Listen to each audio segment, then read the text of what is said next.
In 1996, a young Cletus Kasady watches helplessly as his love, Francis Barrison, who has the ability of sound manipulation, is taken away from St. Estes Home for Unwanted Children to the Ravencroft Institute.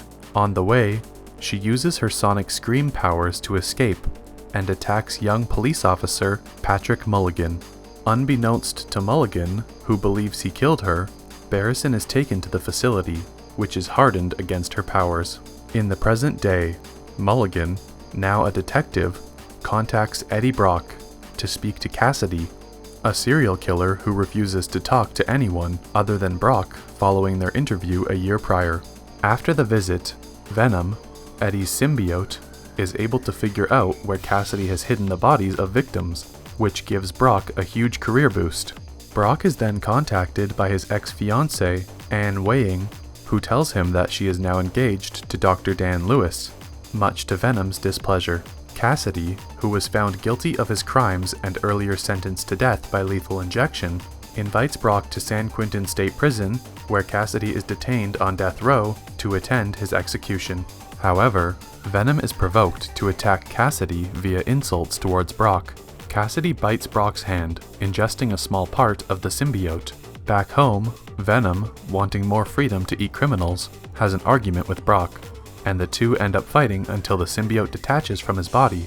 Kasady's execution fails when a red symbiote emerges and blocks the injection. He introduces himself as Carnage, and goes on a violent rampage through the prison, freeing inmates and killing guards. Kasady and Carnage then make a deal. Carnage will help Kasady break out Barrison from Ravencroft, and Kasady will help him eliminate Brock and Venom. Mulligan visits Brock at home and warns him about the situation. In Ravencroft, Kasady frees Barrison, and they travel to their old children's home to burn it down. Mulligan, suspicious of Brock due to his interactions with Kasady before Carnage emerged, takes Brock to the police station. Brock refuses to answer Mulligan's questions and contacts Weying as his lawyer. Brock reveals that Venom has separated from him and needs the symbiote to fight Carnage together. As Venom makes his way through San Francisco by hopping from body to body, Weying finds and convinces him to forgive Brock. She bonds with Venom and breaks Brock out of the police station.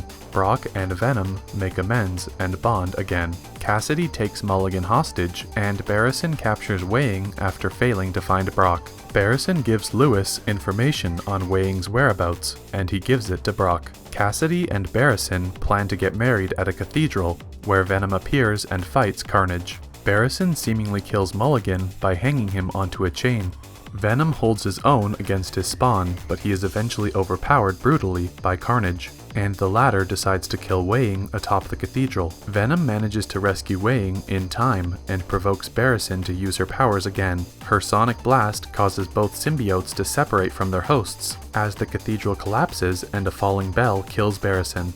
Venom saves Brock by bonding with him before the impact. Carnage tries to bond with Kasady again, but Venom devours the symbiote. Kasady states that he only wanted to be Brock's friend, but Venom bites Kasady's head off.